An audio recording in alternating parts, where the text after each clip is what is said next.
All right. Hiawatha. First thing I want to know is that's your given name?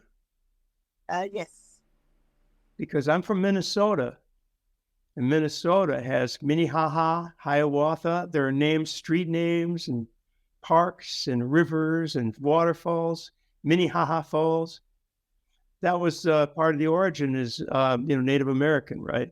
Yes.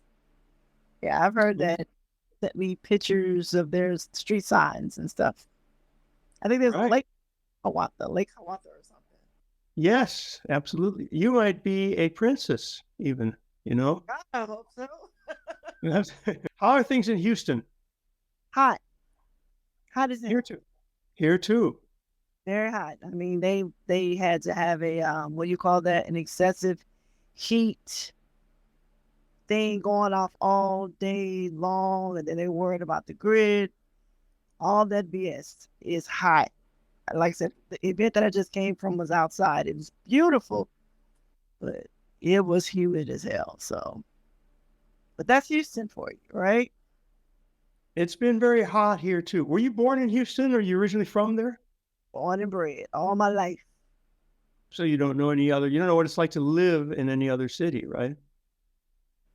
I visited. I think I went to LA. I went to San Diego, and and I went to DC. I love DC.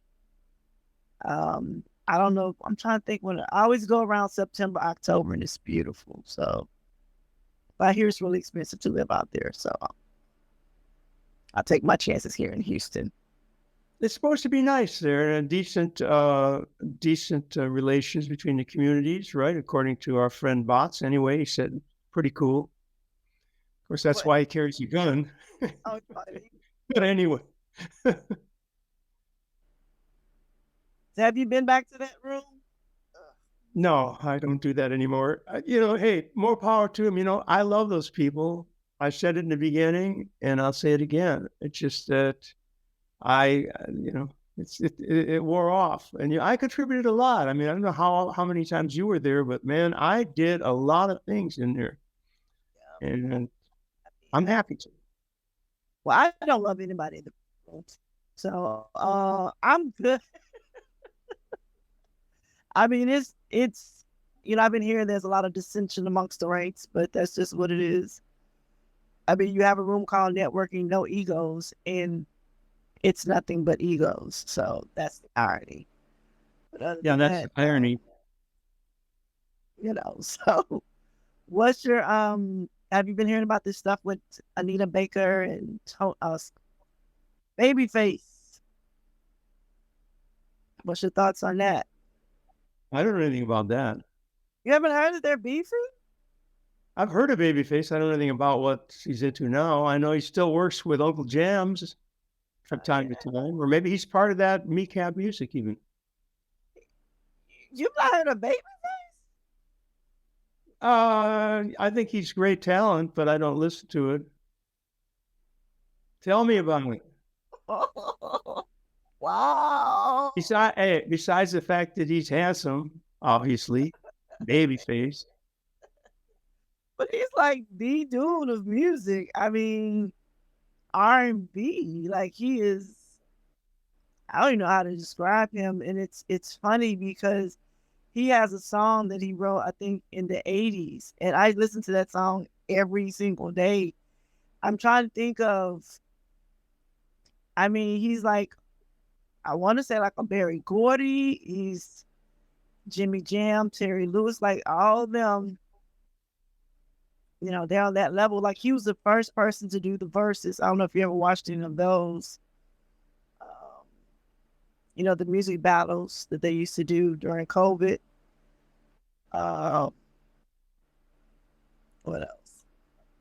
I mean, it's Babyface. It's to me for him to be a on the Nita Baker ticket and she's a headliner. That's just weird to me. Like I think he's like a Beyonce to me, Hmm. whereas Baker's like a Solange. Now I hate no Solange because Solange is super talented, but I'm just saying, you pay $500 to go see Beyonce. I don't know anybody's gonna pay $500 to go see Solange. But it'd be worth 1,000 to see Babyface, right? I wouldn't go that far. Because ain't nobody worth me paying that much money to go see Beyonce, Babyface. No, no, no, no, no, no. I'm not paying a car note to go sit down in the stadium with a bunch of other people and listen to somebody sing that sounds just as good on the streaming platforms. So no, that's not what I do. I save my money for other things. Yeah, it depends on the stage performance, obviously. I mean, even people who can't particularly sing, some of the artists, I mean, are just not that great, or their music's not that great. But if they put on a big show, you know, I mean, real expensive show with dancers and all the, you know, different sets and 15 costumes, or and here's something I don't care for that much is somebody who has a really beautiful voice and can sing well, but I don't like their music. I mean, that doesn't touch me at all. You know, I appreciate, I admire them, a lot of music. But you know, you and I are come from very, very far apart. I don't know if you could be my daughter or my granddaughter. I'm not sure which. But you know, when I was a kid in high school, the music we heard on the AM radio was the Temptations, all of that. You know, the Shirelles, all the and then when I got a little bit older and I was out on my own, but as a young adult, you're talking about the best music ever made, in my opinion, Earth, Wind, and Fire. Yeah. And I could listen to that today. What is the name? Well, I can't remember the name of that one great song. It's a real musical song, you know. It has that fantastic ending, but everything they did was good. I even liked, see, when you get old, you can't you can't remember the titles of the artists. At least I remembered Earth, Wind, and Fire. That was good. Yeah. Just so much great. Stevie Wonder. You might have been there when in the room when Adam, you know, the guy who was in cinema, was Uh-huh. told his story. Did you hear that story that he told? I, I didn't. Well, it's an act that he does, but it starts out, you know, a white boy in New Jersey or something, and he heard uh, Stevie album came out, and he goes on and on with that, and it's a great bit because he explains how music, you popped out for a second, how music transcends, you know, not culture but race, let's say. See, people say, some people say, I don't see color, and you know right away that they're probably have issues with. The PLC I stuff goes on. I see color. I love color. I love all colors. I mean, it's amazing to me to look at. I look at you, you know, and I look at your skin. I'll never have that skin, even if I'm go in the sun, which I can't because I got freckles and the sun would give me cancer. But it's a beautiful color. There's nothing wrong with that color. And people who are intensely black, you know, like in the deepest Africa, but you see Americans sometimes. It's a beautiful, beautiful color. And so is white, man. White's all right. Black is beautiful. White's all right. Okay. But we're the same color. Yeah. If We I really, put on some makeup. no, seriously, because we all come from Eve. And so there's a woman by the name of Jan, I'm drawing a blank on her. I talked to her a couple of times. But the way it's set up is that we're all melanated. It's just that quote unquote white people are less melanated. I'm melanated. I'm more melanated than you, but you're melanated. It's just that's how we're all the same. And we've allowed like different organizations or different people to divide us because by dividing us, that's how they're allowed to stay in power. Yeah. And that's how they're allowed to make all the money. You know, I was telling we was talking today, it was like there's enough money for everybody. There's enough pie for everybody, but just certain people want to hog the plate. So we get away from all that, then we'll realize because if you think about it, if I get cut, you get cut, we both gonna bleed red. Oh yeah. No, we are all the same. I've said that before. We all come from the same place. We're all identical physically. I mean, as far as the basics of having two arms, two legs, but the differences are cultural. And some people are not interested in different cultures. And by the way, I don't know how many Black Americans are familiar with this, but over here in Europe, you have Africans from different countries. For example, in France, lots of Africans because they had colonies, right, before. And so you got people from Ivory Coast, people from Senegal. Some of them speak French. And then there's Nigeria, all that. But all of those people, they pretty much hate each other. So they do not get along. I shouldn't say they hate each other. I mean, there's been genocides in Africa. But the African states, a lot of the countries, people between countries, have no love for each other. And so what I'm saying is it's a cultural thing because they're looking at each other and their skin is pretty much the same tone. I mean, it varies, but they're black, that's the word. And the North Africans and South Africans are different. Well, the new term is melanated. Okay. And that is is no longer black. And the reason being is, and I get it, because, we went from color to Negro to black, and a safer term or a better term is actually melanated when you think about it, and the reason being is that the word black has been associated with everything negative. You got black cat, you got black arts, you got, think of anything associated with black and find one thing that's been positive. It has that connotation. I asked my friend Dewey Terry of Don and Dewey, who wrote the song "I'm Leaving It All Up to You" that everybody alive has heard, even though it's a very old song. You've heard of it, right? I have not, but I'm going to listen to it after this broadcast. I'm leaving it all up to you. No? Well, it's a doo-wop song, way too old for you. But you'll see, it's been heard by millions of people, Grammy and all that. They got almost nothing for it. But anyway, I was talking, Dewey, I said, is it cool to say black? This is years ago, though, right? Because that was it. He says, well, the negative thing is that, the police report a black individual, So I understand there's some negativity. And in the world of cyber crime, there's white hat and black hat. And black hat comes from the Westerns.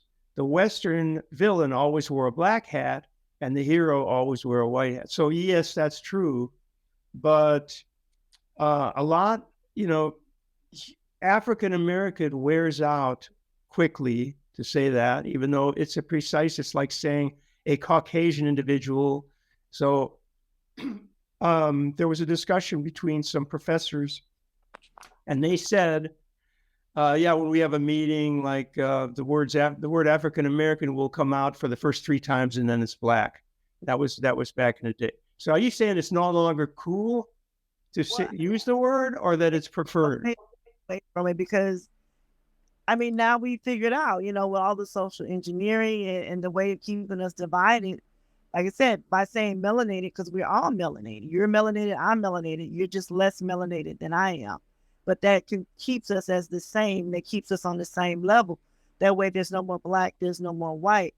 Because if you think about it, if everything with the word black is associated with the word black is bad, then guess what? That means black people are bad too.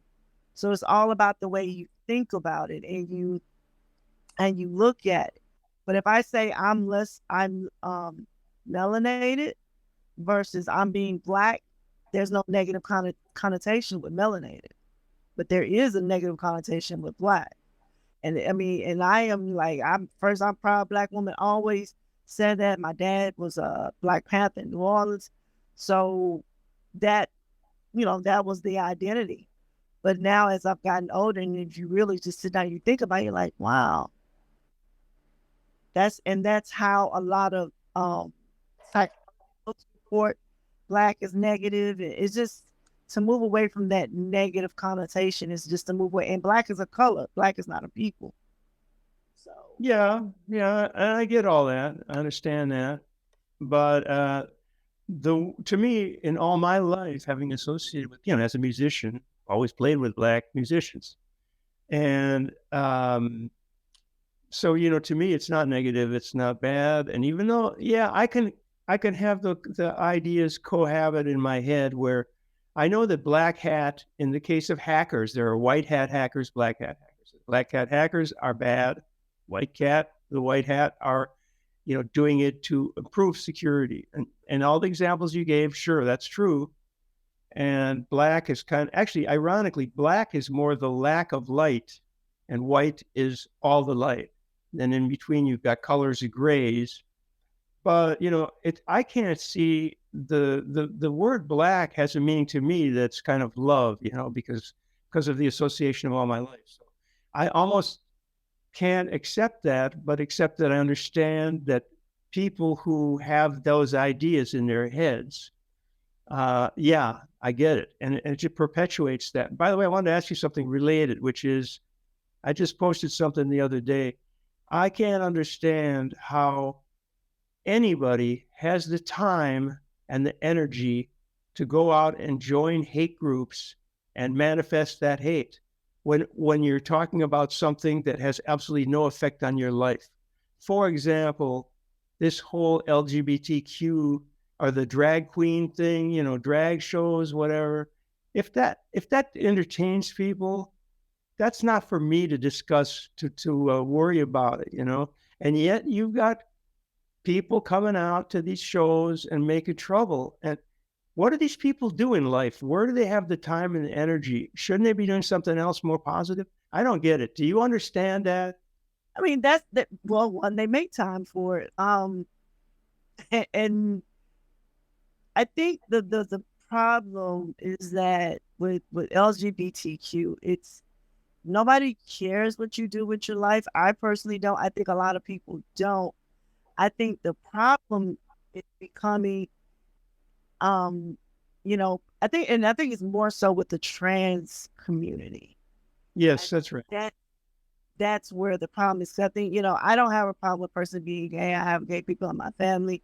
I've actually had my uncle or aunt was trans in the 70s as a well, actually not in the 70s, actually in the 60s. As a melanated man, and he ended up marrying a less melanated man, and the man took him to Europe and got him the sex change. He had the operation. What the problem with the trans community is that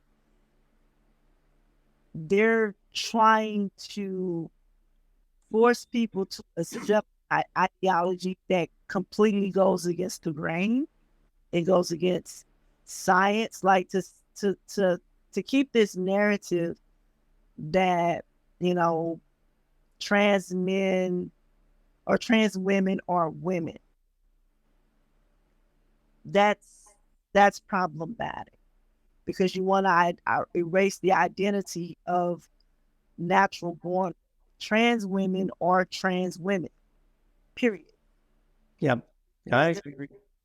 There's no distinction. There's, whatever it is, trans women are trans women. Women are women. I don't see why there's a need to blur the line. Like, that's the problem. I'm trying to understand, why do you need to blur the line? You don't need to blur the line. You can be safe in your space. I can be safe in my space, and we can love and respect each other's spaces. I'm not going to violate yours. I'm not going to go into your space. I don't understand the need for you to come into mine. You see what I'm saying? It's that's the problem, and especially with sports. I'm sorry, I have to agree with a lot of female, naturally female born athletes when that situation happens, and the reason being is that they created women's sports for a reason. You know what I'm saying? They didn't just wake up one day, oh, we're going to do women's sports are going to be separate from men. No, women could not, there's our body chemical or makeup or whatever, even though they keep saying, oh, it's not different. It's not different. It's different. Okay. It's different. And to be able to say, oh, well, they identify as women, they should be able to compete with women. How about we just let them identify as women, but still compete with men? What's the problem with that? I don't understand that. I don't understand why you have to come to the women's space. And like I heard an athlete say, she said, especially I think with that Leah Thomas, I think her name is Raleigh. She was speaking on it. She said that they tied. they tied in that Olympic race, but they decided to give it to Leah instead of her. And I would be confused too. I'd be like, well, why does she get it? Why is it that? And so it is becoming problematic. And I think a lot of women are standing up against it, and a lot of women are fighting back. But then they get labeled this derogatory term, um, turf. I think that's what it's called, turf or something like that. Yeah, I can't keep up with these words either. I know it's surf, turf, and murph. I don't know what they're talking about. MILF. But Yeah. listen, I want to bounce off what you just said, because I was thinking the other day, in boxing, they've got featherweight, heavyweight, and all that. I think what they could do with all sports is divide. It doesn't have to be weight. Okay. It could be musculature. There's got to be a way to make these divisions and then not even have male and female sports. In other words, suppose in a few years, even tennis, because you got mixed doubles, but you got also women's tennis and men's tennis, right? You got women's golf and men's golf, as far as I know. Not that I know anything about golf, most boring sport in the world. But there's probably a way to do that. I think that, yes, if you're born in a man's body, the muscles are set up as different, right? Than maybe even the bones.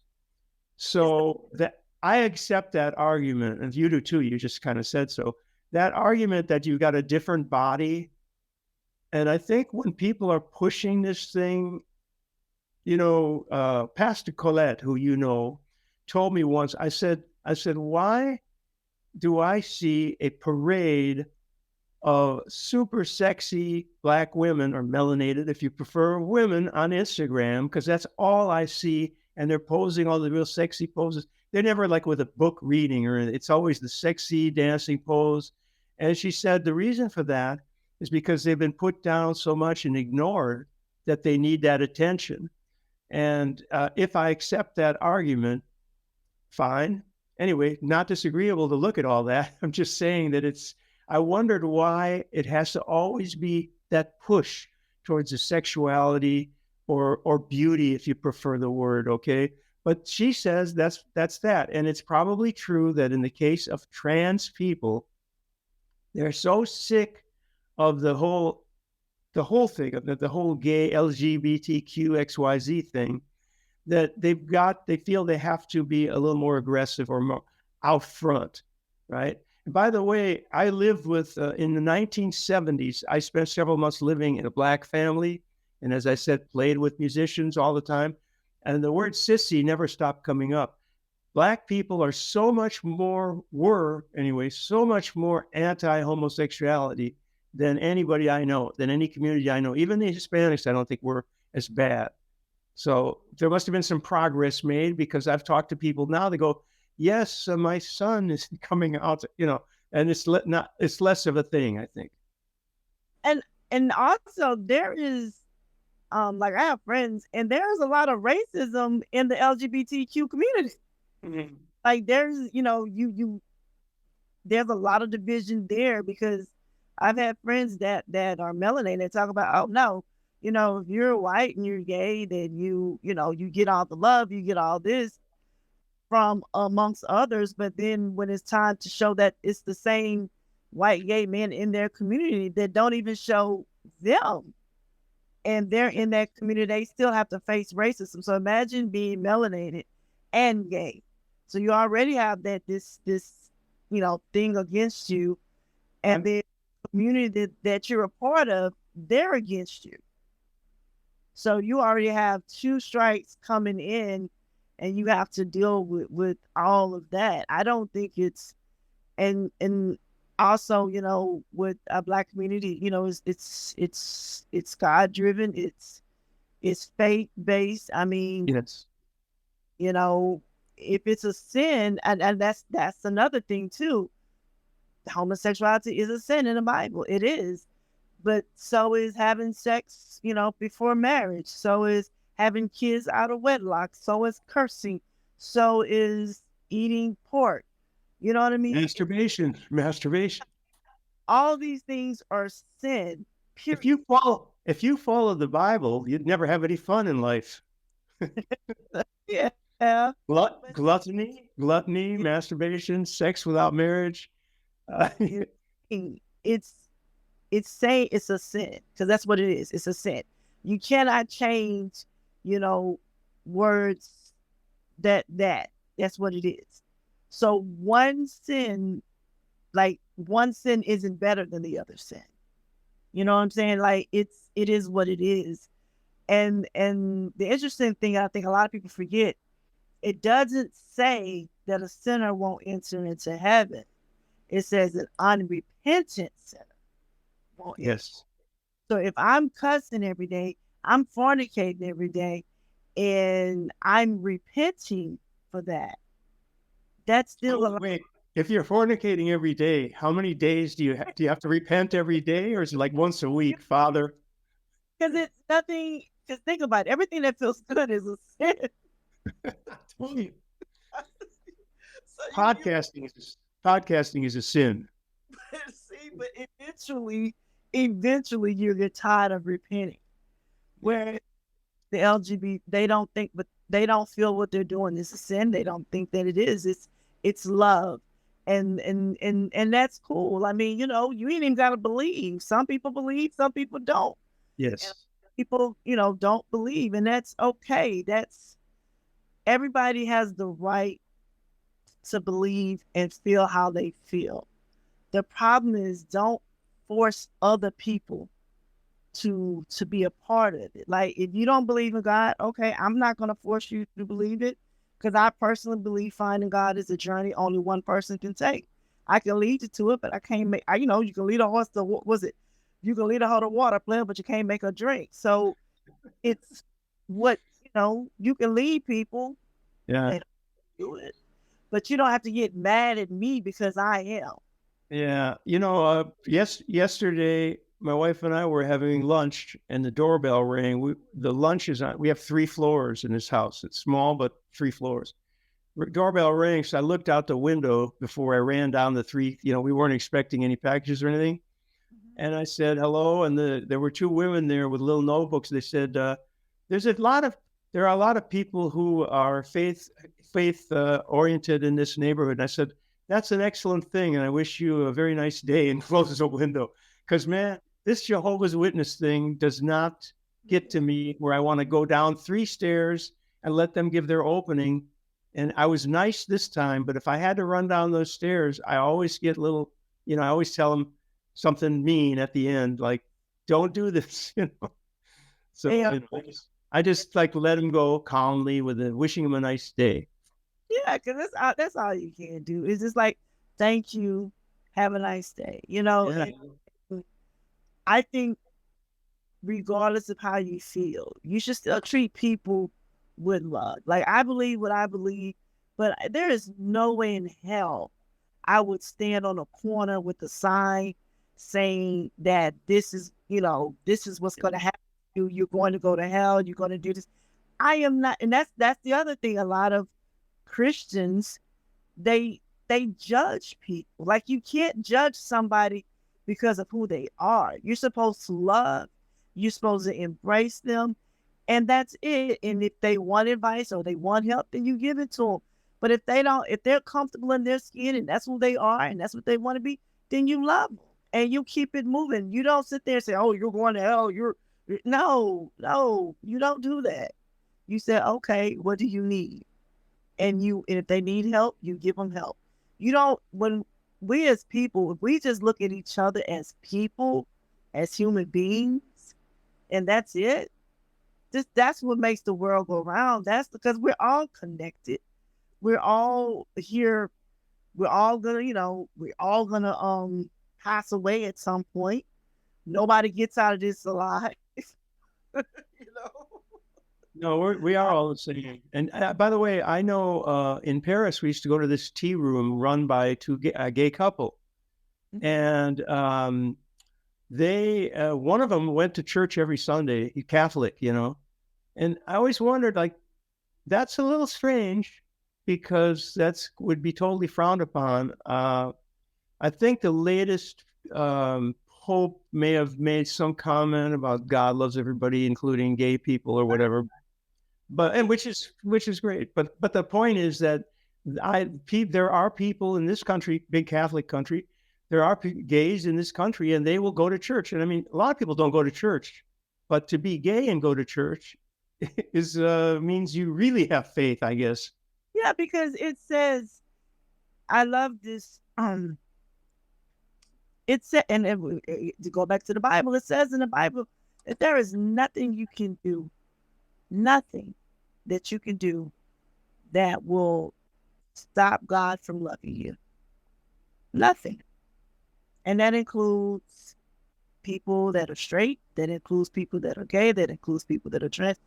He loves everybody. I don't understand these people that go out there and say that he don't. Because I'm like, did he call you? Like, you know what I'm saying? Like, did he DM you? Like, where did you get that message from? Like, where do you know? And there's something else what it says. Yeah, you will always look into the, you can all, I forgot it. It'll come to me later, but it's something that, about, you will never look into the eyes. That's what it is. You'll never look into the eyes of somebody that God doesn't love. Period. That's great. That's a good one. And so I just, I don't get that part of it. And so I think people just, if, and I think, to kind of go back with the trans thing, I recently saw a documentary that just broke my heart, and it's called transitioning. It's for people who, were encouraged to transition and, to go in. And that takes a lot. That takes a lot for a man to transition to a woman, and for a woman to transition to a man, because of the surgery and the, that's you're cutting off stuff in your body. Hardcore. Yeah. That's not an easy thing to do. And to have to make a decision like that is just, it's crazy.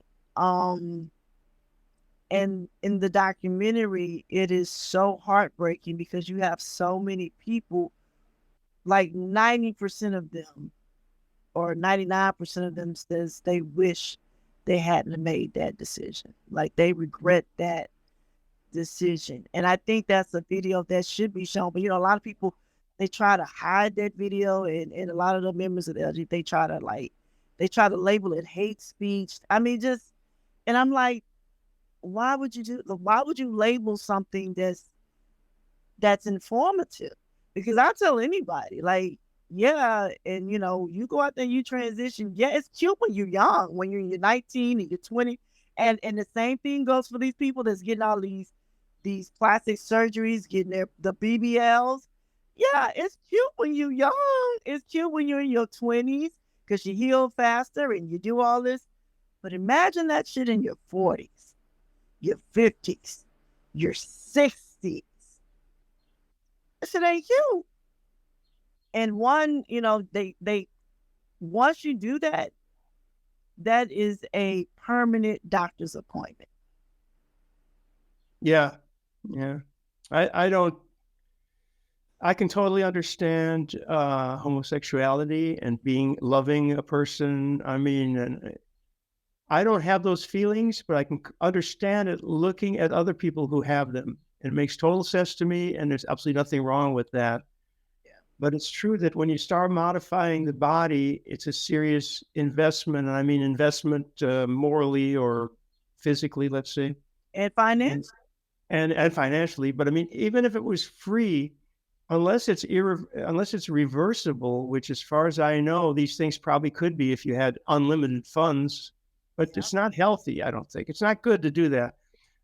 I like I said, if you get a chance to watch that documentary, that's what broke my heart, because it was just like, and a lot of these people, they were saying that they wish somebody had truly explained to them. They said it was made so easy to them. Like this one person, they said they did it because they thought that's what was wrong with them. They were suicidal. They were all these things, and they thought, and they was convinced by these groups to tell them, no, you need to do this. This is why you're this person trapped in that person's body, Hmm. and you need to do this. And then they did that, and then they still felt the exact same way.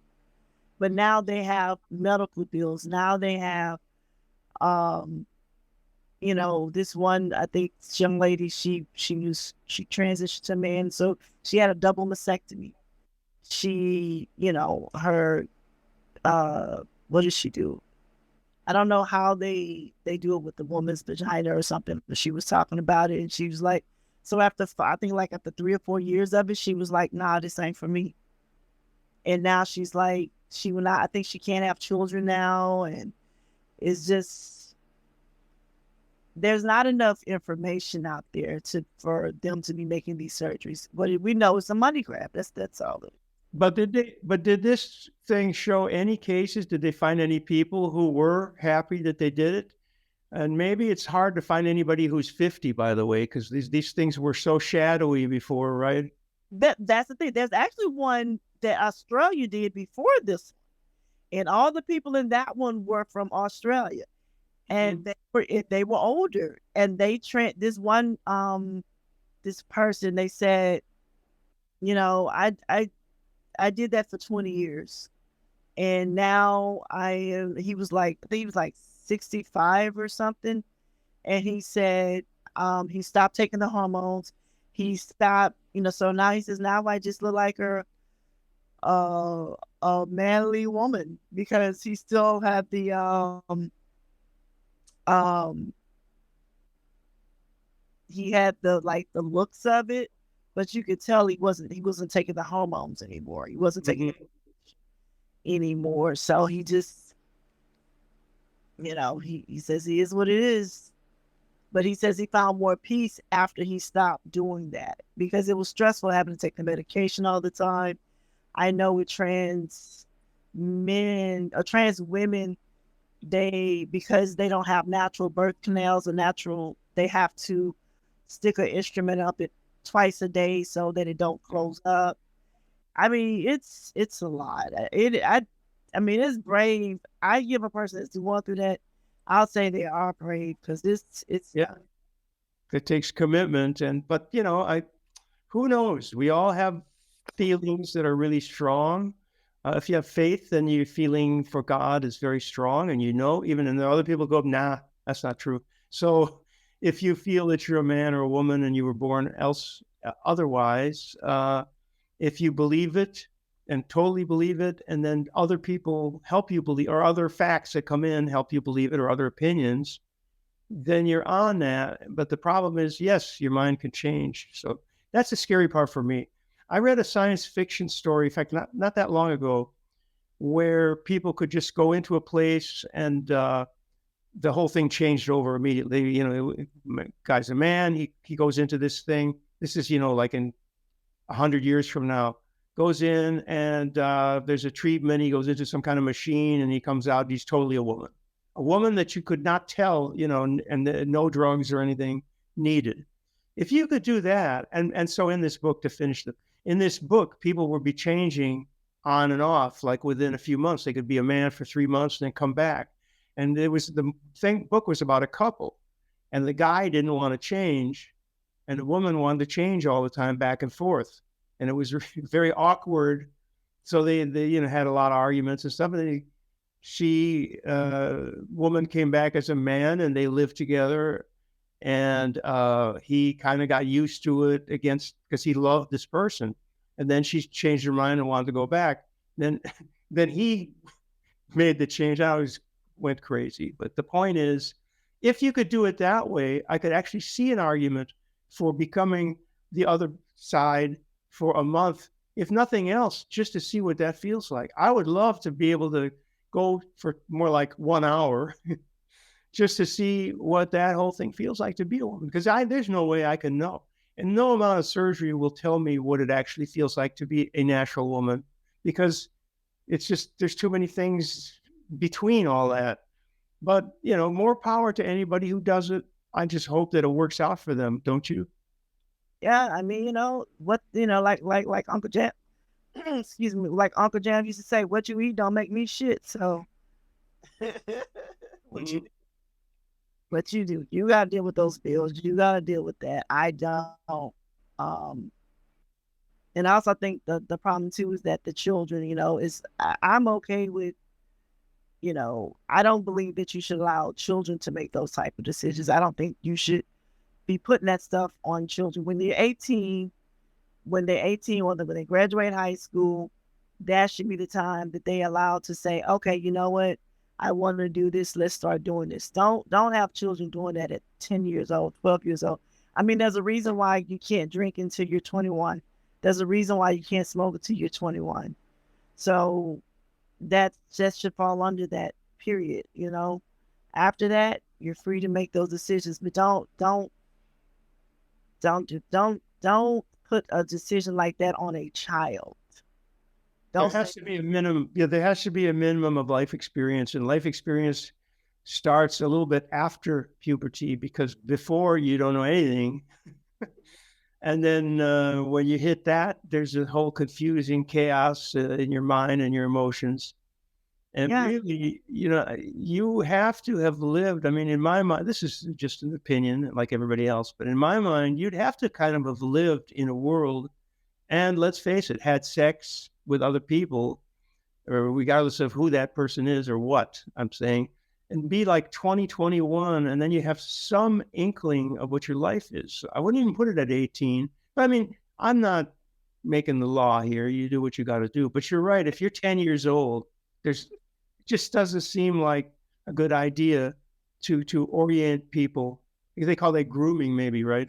yeah, Shouldn't be shouldn't be doing that to people any more than you should be telling a girl she can't play baseball or football or whatever, which by the way has gotten a lot better. Now at least girls can study science and they can be in sports, and I think that part we've made a lot of progress. yeah. I think we should go ahead. No, for me, women has always controlled the world. We've always run the things, but the smart women have always known to let the men think that they do. Yeah, yeah, yeah. Right. I, it's shocking to me. I'm like, girl, let them do that. Hmm. Let them Right. do it. Like, don't.